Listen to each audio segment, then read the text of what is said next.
All right, so get this right. Imagine a military unit, Hmm. but instead of guns and tanks, Hmm. they are armed with, wait for it, inflatable tanks and sound effects Oh, yeah, I know where this is going. to trick the enemy. Yeah. Yeah. Sounds like a Hollywood movie, right? Yeah.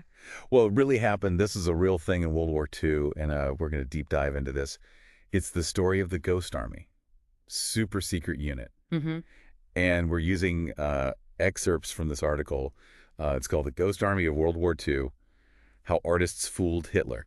Oh, that's a good one. Ready to uncover the secrets of this unit. Let's do it. Okay, so this unit was officially known as the 23rd Headquarters Special Troops. So very official sounding, but it Hmm. wasn't your typical army division at all. Right. Like I said, no guns or tanks. They had artists, designers, Hmm. even Hollywood set designers. Wow, Can you imagine that? that's wild. So wild. And they were tasked with this really unique mission Okay. to create illusions that would mislead the enemy. So, the Ghost Army, they created these elaborate decoys, like inflatable tanks, fake artillery, Hmm. and even phony radio transmissions, all to make the Germans believe there were troops and equipment where there really weren't. So kind of like a stage production almost. Right. Like they're setting a stage. It's fascinating how they went about this, and Yeah. the article talks about how the Ghost Army, they really exploited the Germans' reliance on visual reconnaissance Uh-huh. and radio intercepts. Okay. So they knew exactly what to fake and how to make it believable. I see. Yeah, so it's not just like random.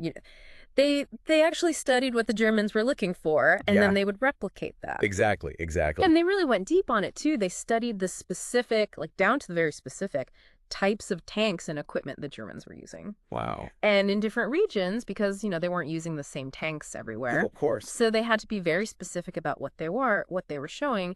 And they didn't just focus on the visual deception. Oh, so there's more. They used sound systems, giant speakers, to mimic the sounds of large troop movements. The clanking of tanks, the shouting of Yeah. soldiers. Oh, my, yeah. And they even created fake radio chatter Well, to mislead enemy intelligence. so they basically created this whole, I keep saying it, but this whole elaborate performance, like a play on a battlefield, Yeah, but specifically tailored to what they knew the German intelligence was looking for. precisely.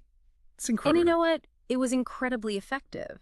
This tactic, it's called tactical deception, played a really, really crucial role in several key battles, Oh. including the D-Day landings Oh, wow. and the Battle of the Bulge. Huge, huge battles. Wow. And by diverting German attention and resources, the Ghost Army allowed the real Allied forces to maneuver, gain strategic advantages, and ultimately, it saved thousands of lives.